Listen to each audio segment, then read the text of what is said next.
Tonight on Nova. From the poverty of India came one of the world's greatest mathematical minds, Srinivasa Ramanujan. Leading mathematicians were stunned by his discoveries. His journey to a citadel of Western scholarship ended in tragedy. But mathematicians today still find treasures in the cryptic notebooks left behind by the man who loved numbers.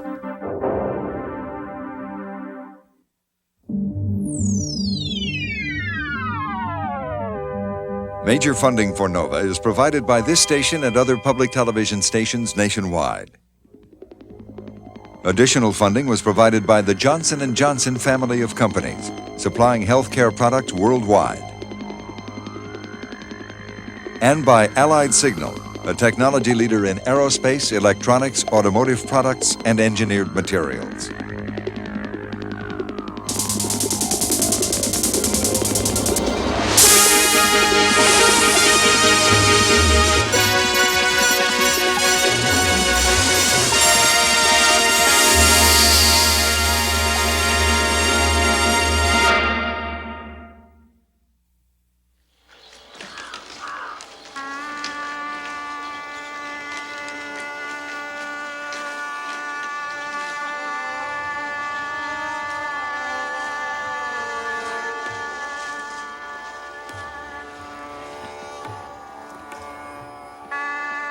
In March 1914, against social and religious taboo, a self-taught Indian mathematician named Srinivasa Ramanujan left his wife, family, and friends in Madras to sail for England and Trinity College, Cambridge.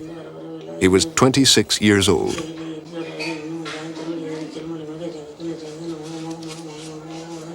Six years later, Ramanujan was dead. But he left behind some of the most remarkable and beautiful ideas in the history of pure mathematics.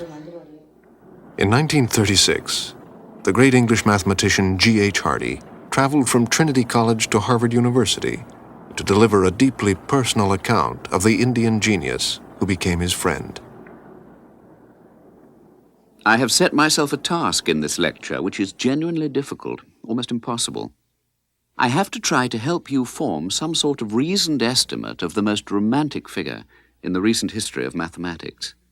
A man whose career seems full of paradoxes and contradictions, who defies almost all the canons by which we are accustomed to judge one another, and about whom all of us will probably agree in one judgment only, that he was, in some sense, a very great mathematician. I suppose that it is always a little difficult for an Englishman and an Indian to understand one another properly. The real difficulty for me is that Ramanujan was, in a way, my discovery. I did not invent him. Like other great men, he invented himself. But I was the first really competent person who had the chance to see some of his work. And I can still remember with satisfaction that I could recognize at once what a treasure I had found. I owe more to him than to anyone else in the world, with one exception, and my association with him is the one romantic incident in my life. Hardy's association with Ramanujan began with an unexpected letter from Madras. Dear Sir, I beg to introduce myself to you as a clerk in the accounts department of the Port Trust Office at Madras on a salary of only £20 per annum. I am now about 23 years of age. I have had no university education, but I have undergone the usual school course. After leaving school, I have been employing the spare time at my disposal to work at mathematics. I have made a special study of divergent series in general, and the results I get are termed by the local mathematicians as startling. I would request you to go through the enclosed papers. Being poor, if you are convinced that there is anything of value, I would like to have my theorems published. Being inexperienced, I would very highly value any advice you give me, requesting to be excused from the trouble I give you. I remain, dear sir, yours very sincerely, S. Ramanujan.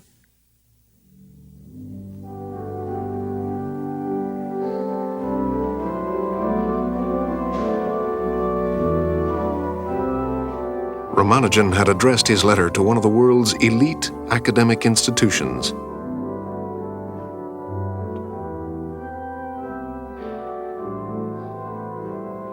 Hardy was a fellow of Trinity College. He and J.E. Littlewood, his friend and collaborator, dominated English mathematics in the first half of this century. Bela Bolobás, a Hungarian mathematician and fellow of Trinity, was a good friend of Littlewood in his later years. Littlewood often talked to Bolobás about his close partnership with Hardy and about Ramanujan. The Hardy-Littlewood partnership is probably the greatest scientific partnership ever. And it's rather curious that though they lived in the same college, they actually collaborated by sending each other letters. They lived only about 50 yards apart, and even then porters scurried across the court carrying letters from one to the other. These letters tend to be rather impersonal, all about mathematics, and occasionally some personal details thrown in. Especially at the beginning, they were rather formal. They went like Dear Hardy and Dear Littlewood, no Christian names ever. That later they became Dear L, Dear H, and 20 years on, they almost never wrote any elocution whatsoever. They just started their mathematics. So they would say, just had an idea for lambda less than 1. I should like you to begin by trying to reconstruct the immediate reactions of an ordinary professional mathematician who receives a letter like this from an unknown Hindu clerk. The first question was whether I could recognize anything. Some of the formulae seemed vaguely familiar. I thought that as an expert in definite integrals, I could probably prove a couple of them, and did so, though with a good deal more trouble than I had expected. One or two of the formulae I found much more intriguing, and it soon became obvious that Ramanujan must possess much more general theorems, and was keeping a great deal up his sleeve. Some of the formulae defeated me completely. I had never seen anything in the least like them before. A single look at them is enough to show that they could only be written down by a mathematician of the highest class. They must be true, because if they were not true, no one would have had the imagination to invent them. Hardy began corresponding with the Indian clerk. He passed Ramanujan's work along to Littlewood, and Littlewood, as usual, responded by letter. I've looked at some of the other results. D is still wrong, of course, and rather a howler. 6 is correct up to x to the 33rd. 8, here is a mild verification. How maddening his letter is in the circumstances. I rather suspect he's afraid that you'll steal his work. Littlewood wrote that my hopes now are that he has much important discoveries about continued fractions and elliptic functions. I can believe that he's at least a Jacobi. It's tremendously exciting to find somebody who turns up out of the blue and who is as good as Jacobi. I mean, that's unheard of course. It never happened before. It's unimaginable. In fact, in mathematics, almost everybody has a very good teacher. It's very rare to find an outstanding mathematician who was not taught by anybody.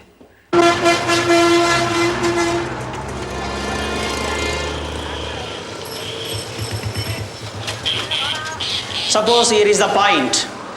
We must go along the x-axis, along the y-axis, or along the z-axis, or parallel to them. In this case, by the age of 10, Ramanujan had shown such outstanding mathematical ability that he was awarded a scholarship to the Kumbrakonam Town School. And z units along the or parallel to the z-axis. He had an insatiable curiosity for all things mathematical and neglected his other school subjects. Can be written as a vector sum of 3 vectors as OP vector. Within is a equal relatively to inflexible OL English-based vector system, plus he failed to LM qualify vector for higher plus education. MP vector, which is the vector sum. We are going to see that this is the resolution, rectangular resolution. At the age of 15, Ramanujan borrowed a copy of Carr's Synopsis of Pure Mathematics, a textbook designed to coach bright English boys for university entrance exams. He worked his way through this book, and its somewhat peculiar style and methods were probably responsible for Ramanujan's odd ways of working, in particular his apparent disregard of the need for step-by-step rigorous proof for his new ideas.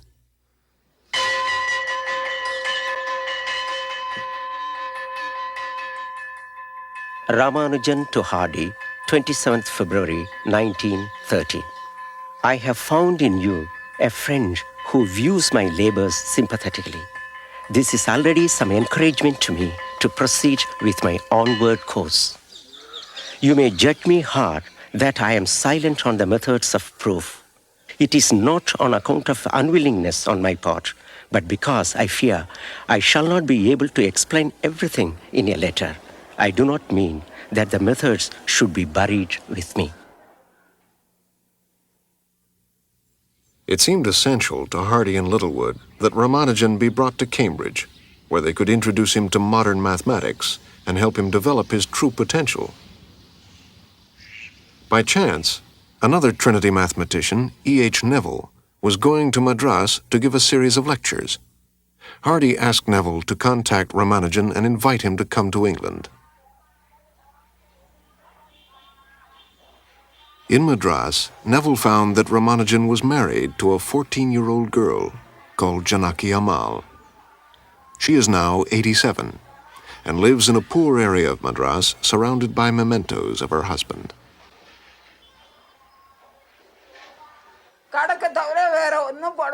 All I can tell you is that day and night he worked on sums. He didn't do anything else. He wasn't interested in anything else, just sums. He wouldn't stop work even to eat. We had to make rice balls for him and place them in the palm of his hand. Isn't that extraordinary? Neville found that there were certain very real obstacles to Hardy's plan. The transition of India of the late 19th, early 20th century was one in which one transferred one's interest from education in Tamil literature or in Sanskrit literature and conforming to the religious practices and then changing over to reading English history and science and ambitions in science. I mean, they provided an element of conflict. I think the way to understand Ramanujan is, on the one hand, he was driven by an ambition, a desire to promote his mathematical abilities, and at the same time tied to a social background which he felt he had to conform.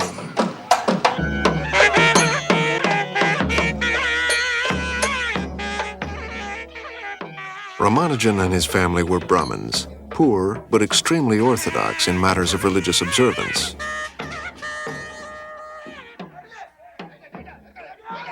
Ramanujan's mother was strongly opposed to his leaving India. She believed that by crossing the seas to another land, a Brahmin is polluted and loses caste. According to Ramanujan's Indian biographers, his mother agreed to the trip after she had a dream in which the goddess Namagiri commanded her to let her son go. But Ramanujan's widow remembers the incident differently.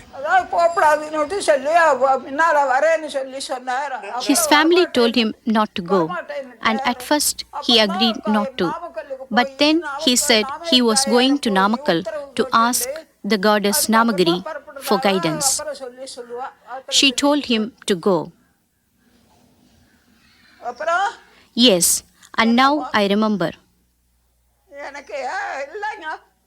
I asked if I could go with him, but he told me I was too young. Ramanujan to Hardy, 22nd January 1914. Dear Sir, I learned from your letter and Mr. Neville that you are anxious to get me to Cambridge. I went to Mr. Neville of your college, who very kindly spoke to me and cleared my doubts that I need not care for my expenses, that my English will do, that I am not asked to go to England to appear for any examination, and that I can remain a vegetarian there. So I request that you and Mr. Littlewood will be good enough to take the trouble of getting me there within a very few months. Yours sincerely, S. Ramanujan. Before he left for London, he had his hair long, and because he thought it would hurt our feelings, he sent us off to Kumbakonam. Then he cut his hair and dressed in different clothes. You can see the photo of how he looked. I myself never saw him like that. I only saw the photo. He didn't like to have his photo taken.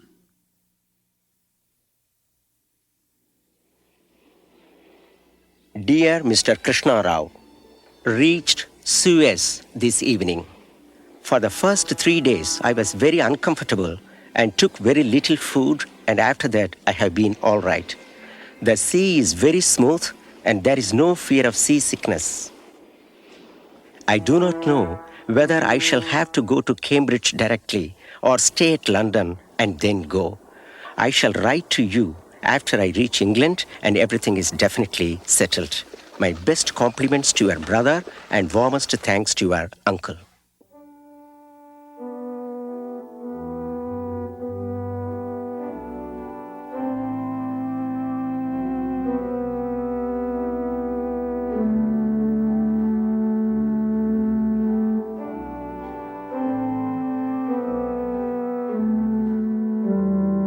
Ramanujan was about to enter a world he could not possibly have imagined from 6,000 miles away in Madras. When I first joined Trinity, fellowship at Trinity was the height of ambition. We were really a band of very excellent people in their particular subjects. And the rubbing off of one against the other, I think, did have a very salutary effect. We were odd, I have no doubt. We had been odder in days gone by when none of us were married. When I joined the fellowship, at least half the fellows were married and lived out of college, didn't live on top of each other as they used to. We came, I suspect, from a very poor environment. Madras is better than most cities in India. It's infinitely better than Bombay and Calcutta. But it was a poor community. And to come to the highly privileged conditions which still existed in 1914 in this place must have been a very great strain on him.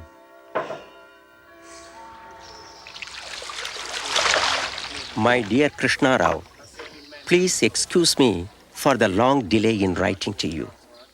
Now I am somewhat accustomed to the living here. Till now, I did not feel comfortable, and I would often think, why had I come here? It is due to the difficulty of getting proper food. Had it not been for the good milk and fruits here, I would have suffered more. Mr. Hardy, Mr. Neville, and others here are very unassuming, kind, and obliging. As for my food, I have no other go but to cook myself. There is no place very near this college where I can get vegetarian food. I'll be very much obliged if you can send me some tamarind and good coconut oil by postal parcel through the cheapest route. It was not merely that he wanted to be a vegetarian, but he presumably felt compelled that the food should not be in any way made or produced by foreigners or cooked in vessels in which meat might have been cooked. And if he felt constrained to be restricted in that way, then of course he had to cook his own food. On the other hand, he was so involved in mathematics that I remember that Professor Ananda Rao, who was a contemporary of Ramanujan in Cambridge, said that he made his meals at extremely odd times because he was so occupied with his work. From the Hindu newspaper, 13th May 1914, Mr. S. Ramanujan of Madras, whose work in higher mathematics has excited the wonder of Cambridge, is now in residence at Trinity. He will read mainly with the two fellows of the college, Mr. Hardy and Mr. Littlewood. They are going through masses of work he has already done and are making some surprising discoveries in it.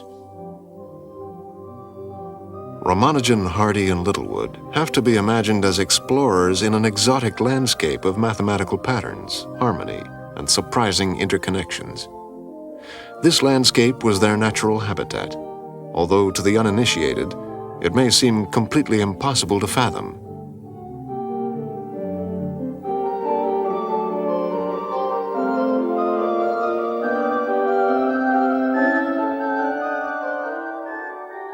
In 1940, Hardy wrote an elegant account of his own passion for what he called the real mathematics. Pure mathematics seems to me to be a rock on which all idealism founders. 317 is a prime, not because we think so, or because our minds are shaped in one way rather than another, but because it is so, because mathematical reality is built that way. I cannot remember ever having wanted to be anything but a mathematician. I suppose that it was always clear that my specific abilities lay that way, and it never occurred to me to question the verdict of my elders. I do not remember having felt as a boy any passion for mathematics, and such notions as I may have had of the career of a mathematician were far from noble. I thought of mathematics in terms of examinations and scholarships.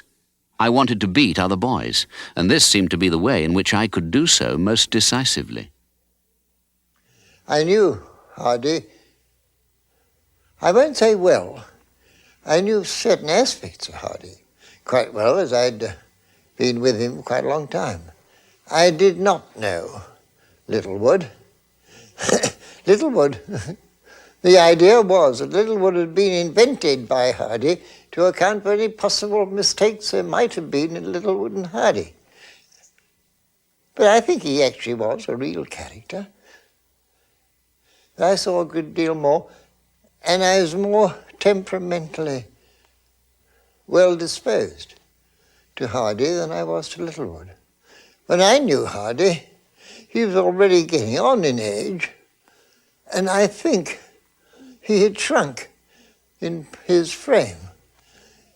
To my mind, he was a small man and wiry, tense, like an acrobat, always casting himself in the role of the next move,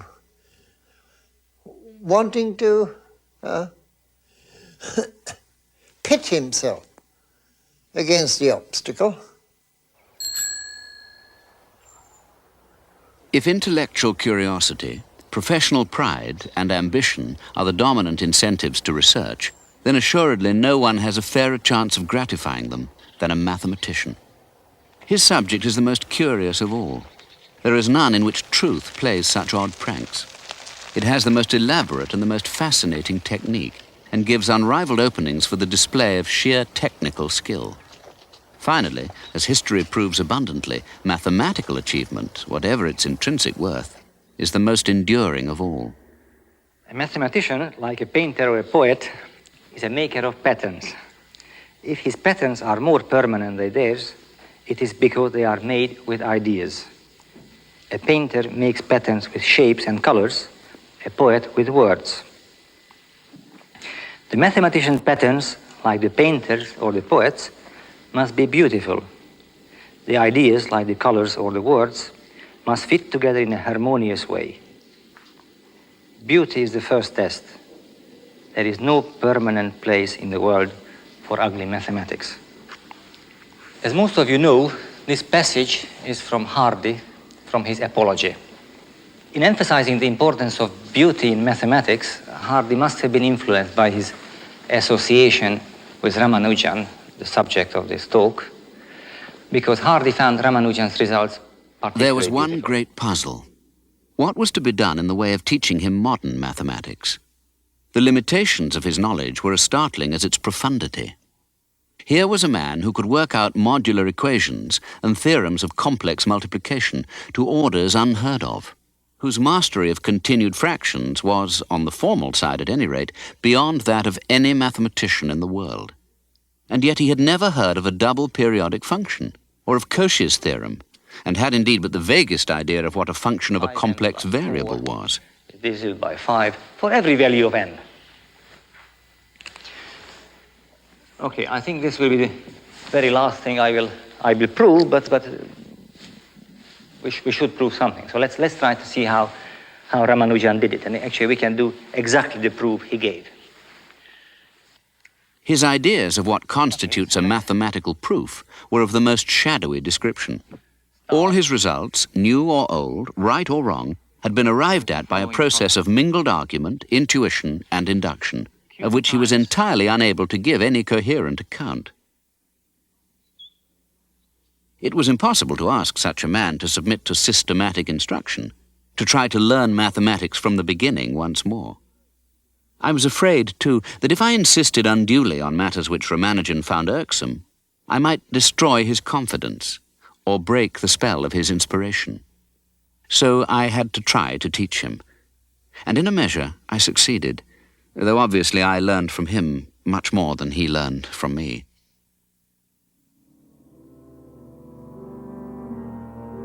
My dear Krishna Rao, I am very slowly publishing my results. The other professors here whom I know have lost their interest in mathematics owing to the present war. One of the professors here some days back remarked that I have come to England in the most unfortunate time. Hardy to the University of Madras, 11th of November 1915. Ramanujan has been much handicapped by the war. Mr. Littlewood, who would naturally have shared his teaching with me, has been away, and one teacher is not enough for so fertile a pupil. Cambridge had been transformed. Trinity College was turned into a military training camp and temporary hospital for the wounded.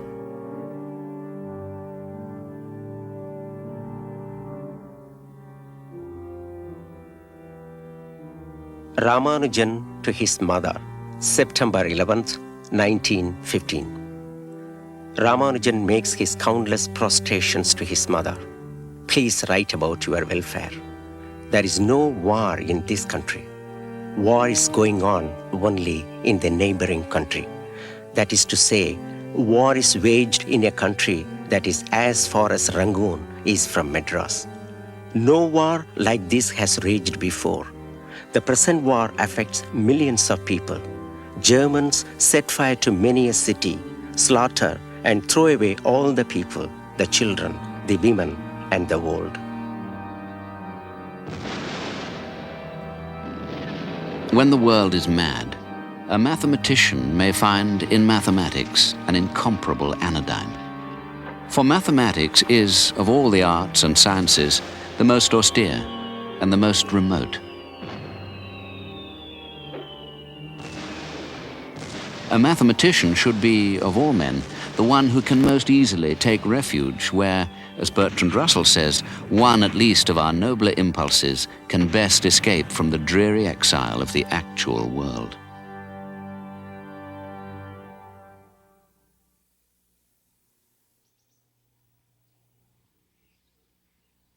When Littlewood returned to Cambridge on leave from ballistics research, he was fascinated by what Ramanujan had been doing in his absence.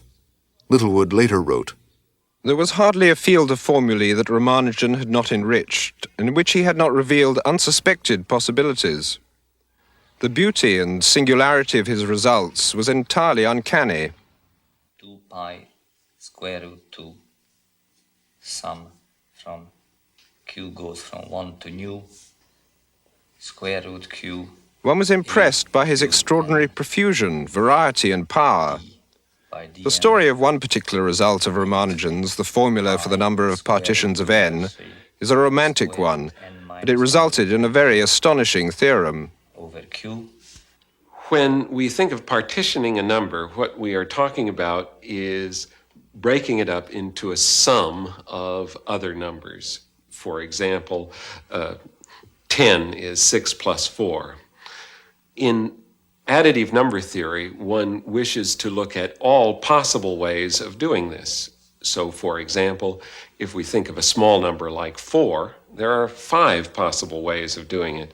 4 can be written as 4 itself, a single-term sum, 3 plus 1, 2 plus 2, 2 plus 1 plus 1, and a sum of 4 ones. There are 5 ways of doing it. As soon as you look at even slightly larger numbers, there become many more ways of doing this. Take, for example, the number 7. If we look at 7, there are 15 ways of writing 7 as sums of numbers. 7 itself, 6 plus 1, 5 plus 2, 5 plus 1 plus 1, 4 plus 3, 4 plus 2 plus 1, and 7 ones. So if we count up all the sums that we've made here, we see that the total number is 15. And generally this is denoted by the shorthand P of 7 equals 15.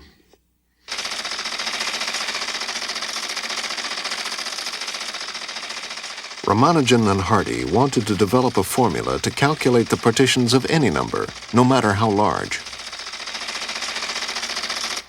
At that time, around the turn of the century, one of the great mathematical achievements was what was called the prime number theorem.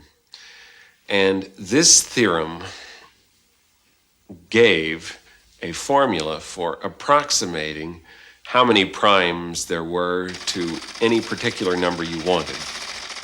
Primes are numbers like 3 or 11, which can't be divided by any other number. The theorem tells roughly how many primes there are below 100 or 1 billion, or any number.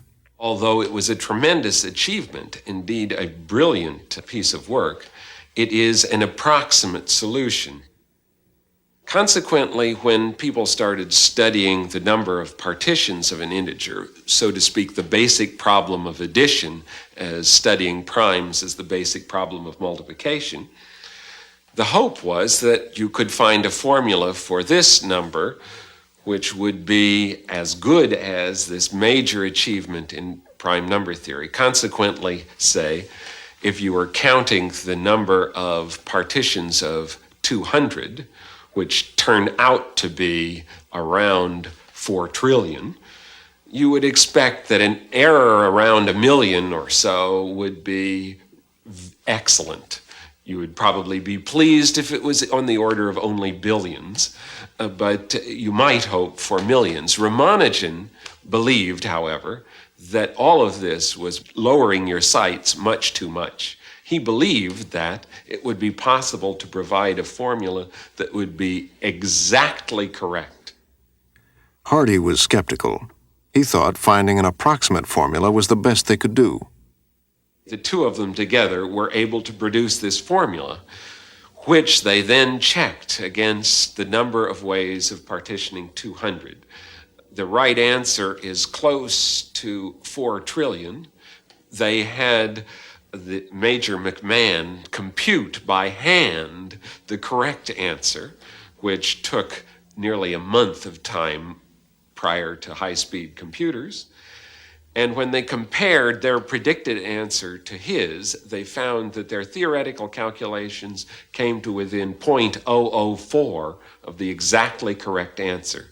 Well, since the answer is a whole number and not a fraction, all you need to do is take their theoretical answer, drop off the fractional part, and you have the exact right answer. And this was a revolutionary and surprising achievement. The form of this formula is even more stunning. It involves transcendental numbers and expressions that seem to be totally unrelated. They might be appropriate, say, in a course on engineering or theoretical physics, but for actually counting how many ways you can add up sums to get a particular number, they seem absolutely incredible. In fact, I was stunned the first time I saw this formula. I could not believe it. And the experience of seeing it explained and understanding how it took shape really, I think, convinced me that this was the area of mathematics I wanted to pursue. Q e to the minus 2n. I'm sure, even if now you asked 99.9% of the mathematicians whether they would like to prove such a result, if they do not know that it actually had been done by Hardy and Ramanujan, I suspect they would say that this is just out of the question. There is no way one can write down such a sum of products of complicated terms that actually gives you the exact value. Now, it was entirely up to Ramanujan to get it right. And then Hardy brought in all the technical skill, and he was a wonderful mathematician, and he could overcome the technical difficulties. But I believe Hardy was not the only mathematician who could have overcome those difficulties. I'm sure that Littlewood could have done it, probably Mordell could have done it, Boya could have done it. I'm sure there are quite a few people who could have played Hardy's role. But Ramanujan's role in that particular partnership, I don't think could have been played at the time by anybody else.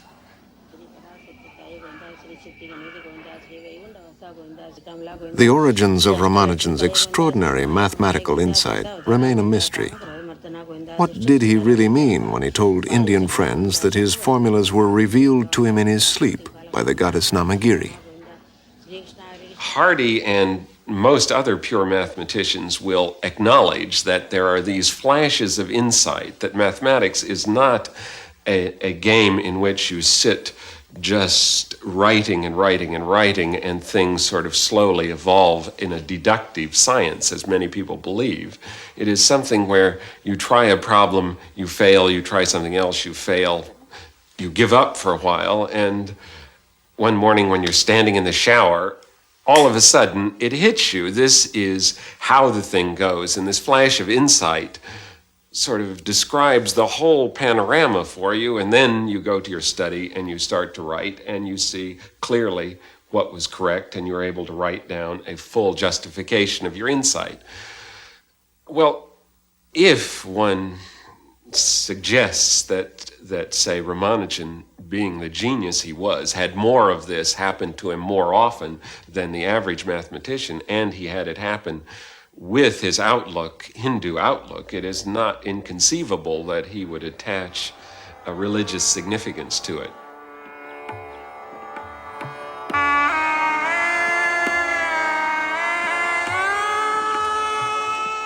I do not believe in the immemorial wisdom of the East, and the picture I want to present to you is that of a man who had his peculiarities like any other distinguished man, but a man in whose society one could take pleasure, with whom one could take tea and discuss politics or mathematics. The picture, in short, not of a wonder from the East, or an inspired idiot, or a psychological freak, but of a rational human being who happened to be a great mathematician. There's no way even Hardy could see what went on in Ramanujan's mind. He came up with his amazing formulae, amazing relations and identities, and then he had these fantastic hunches, but I don't think Hardy could ever know how Ramanujan came to have these hunches, how he came to have such well-informed guesses occasionally. Of course, in other cases, Ramanujan was absolutely wrong. He was very naive. I mean, he thought that mathematics is very nice. There are very few pitfalls. That was one of his strengths and also one of his weaknesses. That he didn't realize that things could go very badly wrong.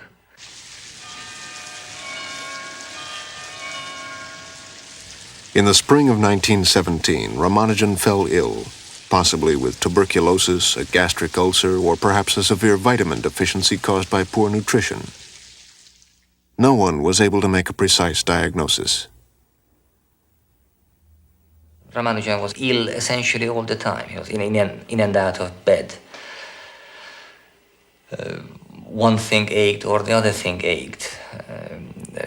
He went through a host of doctors, and whenever he started with a doctor, he was full of confidence, faith, and hope. And unfortunately, a little later, when he realized the doctor couldn't help him, he went to the other extreme, and he saw that this doctor was no good at all. I fell into his trap. How can I get away from him? How can I run away from him? My dear Ramalingam, the whole of last night I had fever and my temperature this morning was about 102 degrees. The old cook has left this place the day before yesterday. The present cook spoiled all the appalappu. by scorching some of them and leaving some raw. Yesterday, I had no dinner at all. My dear Ramanujan, I was exceedingly grieved to have your painful letter. Sorry to hear the new cook is a failure as far as you are concerned. Now then, I will have to be a bit harsh with you. I am impressed with your being so particular about your palate. But you will have to choose between controlling your palate and killing yourself. Hardy to the Master of Trinity, February 1918.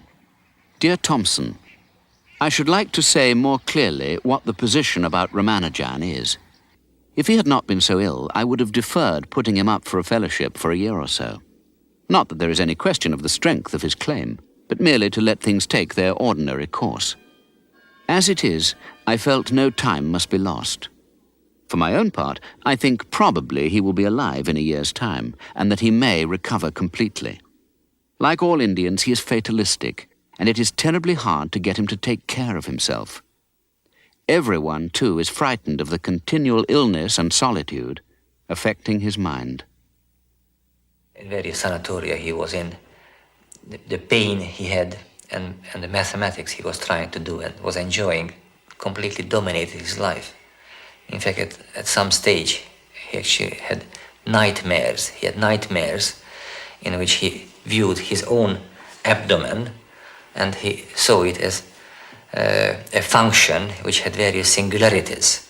And this function had singularities at 1 and at -1 and lots of other integers. And he had a very strong pain at 1 and he had half as much pain at singularity -1 and he had third as much pain on the outside and so on. So he just viewed his own stomach as a mathematical object. He viewed his own abdomen as a mathematical object. And such nightmares apparently recurred. So he must have been completely preoccupied with his illness and mathematics. Ramanujan's condition and state of mind fluctuated wildly. He even attempted suicide.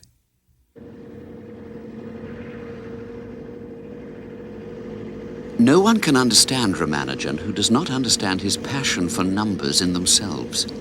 He could remember the idiosyncrasies of numbers in an almost uncanny way. It was Littlewood who said that every positive integer was one of Ramanujan's friends.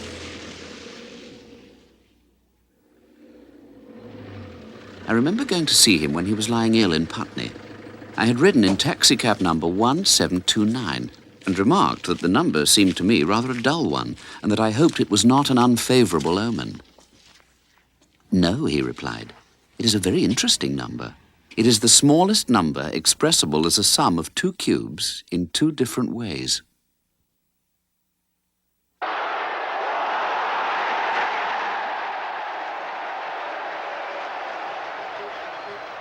With the end of the war, Ramanujan decided to go back to India, at least for a while. The work he had already done in England had secured him fellowships at both the Royal Society and Trinity, the first Indian to be elected to either. I, Srinivasa Ramanujan, elected Fellow of Trinity College, do hereby promise that I will loyally observe the statutes, ordinances, and good customs of the college, and in all things endeavor to promote its welfare. 22nd February 1919. S. Ramanujan. 5 days later, he left for India. He would never see Trinity College again. He will return to India with a scientific standing and reputation such as no Indian has enjoyed before, and I am confident that India will regard him as the treasure he is. His natural simplicity and modesty has never been affected in the least by success. Indeed, all that is wanted is to get him to realize that he really is a success. He used to say, if you had come with me, I wouldn't have fallen ill. It's because you didn't come that my health failed. Ramanujan's last year must have been a very hard one for him. One of Ramanujan's classmates met him on his return to Madras and writes that he was very strange. He was not a very happy person the way he was before he left India. And he says that he looked very glum and very morose. He said he had left all his maths books in England and would like to go back. He also said he had 5,000 rupees in savings to buy me diamond eardrops and a gold belt. But in some strange way, Ramanujan must have felt that his life is coming to an end. Of course, this I'm guessing, because the speed with which he did work during the past year, and which has been recorded in what is now called the Lost Notebook, is, according to everyone who has read it, one of the most original pieces of mathematics, and in some ways, the very best which Ramanujan did. Ramanujan to Hardy, Madras, 12th January 1920. I am extremely sorry for not writing you a single letter up to now. I have discovered very interesting functions recently, which I call mock theta functions. Unlike the false theta functions, they enter into mathematics as beautifully as the ordinary theta functions. He wouldn't talk to anyone who came to the house. It was always maths. Even then, he didn't care about his meals, but would only do sums. He sent them to England. 4 days before he died, he was scribbling. He filled a box with papers, and there were more papers scattered around the bed.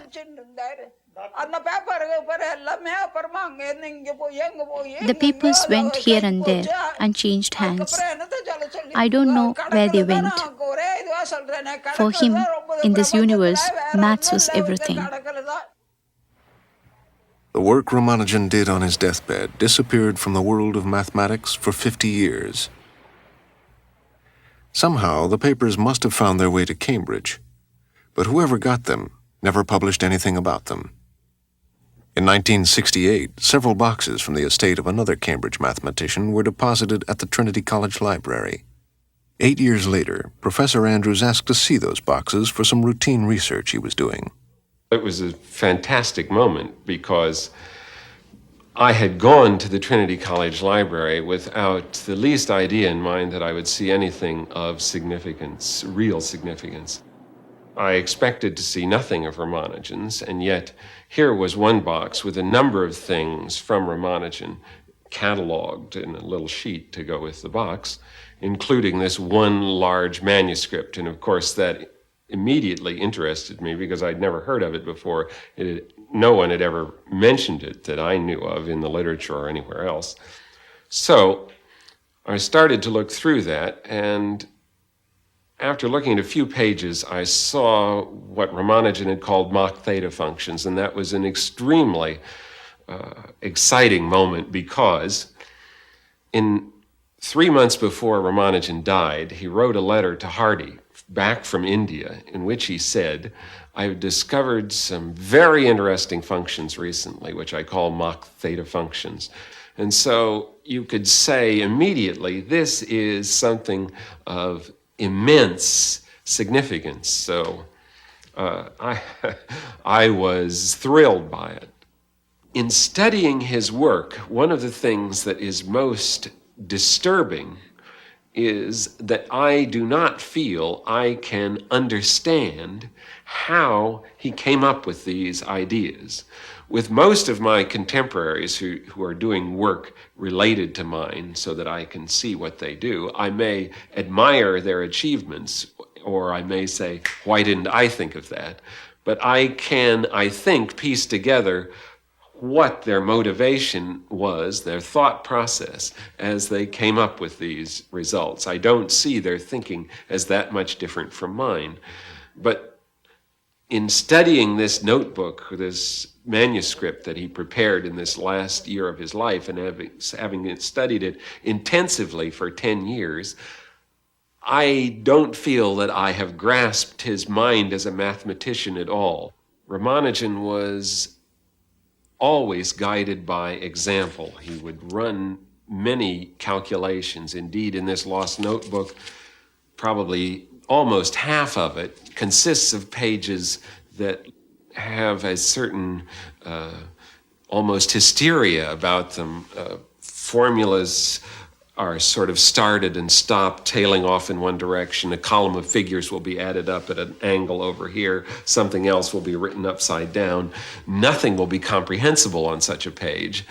So you get a clear feeling that he is working from example and building this up from smaller ideas into one of these grand formulas.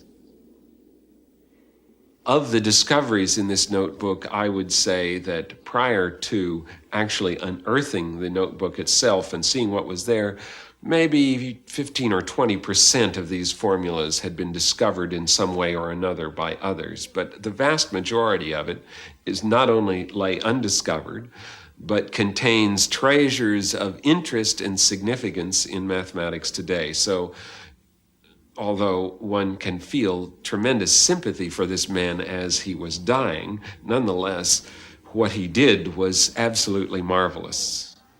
On his deathbed, he told me that his name would live for 100 years. He said, whether I am alive or dead, you will have money.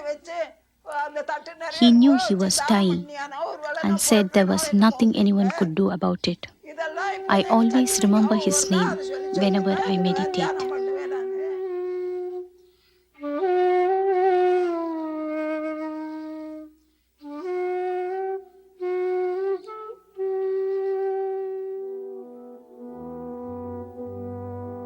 I have just heard from India that Ramanujan is dead.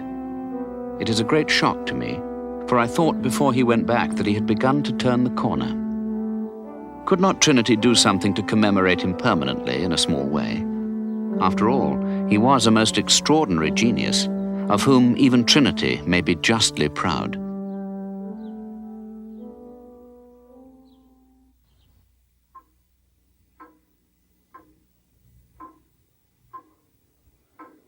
Hardy has a plaque in the Bowling Green, and Littlewood's bust stands in the elegant room to which Trinity Fellows still retire after dinner to drink claret and port.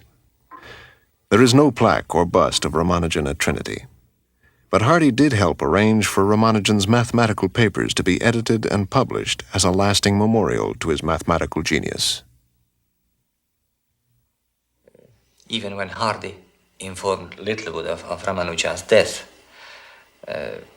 and Littlewood answered Hardy from Cornwall, where he was at the time. Most of the letter was about mathematics. The letter started off saying, "Dear H, what a tragedy about R. I will see what I can do about the obituaries." And then number 1, omega H. Your proof of the lemma about sigma from minus n to infinity minus 1 to the n to the minus s is sound. More or less read sigma up to n plus sigma up to n proof. In 1941, a picture post photographer took this photo of an unnamed spectator at a Twickenham rugby match. It was G.H. Hardy. A year earlier, when he felt he was past his prime, Hardy wrote these words in his Mathematician's Apology. I have never done anything useful. No discovery of mine has made, or is likely to make, directly or indirectly, for good or for ill, the least difference to the amenity of the world. Judged by all practical standards, the value of my mathematical life is nil, and outside mathematics it is trivial anyhow. The case for my life, then, or for anyone else who has been a mathematician in the same sense in which I have been one, is this: that I have added something to knowledge, and helped others to add more, and that these somethings have a value which differs in degree only, and not in kind, from that of the creations of the great mathematicians, or of any of the other artists, great or small, who have left some kind of memorial behind them. I still say to myself when I am depressed and find myself forced to listen to pompous and tiresome people, well, I have done one thing you could never have done, and that is to have collaborated with both Littlewood and Ramanujan on something like equal terms.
For a transcript of this program, send $4 to Nova, Box 322, Boston, Massachusetts 02134. Please be sure to include the show title.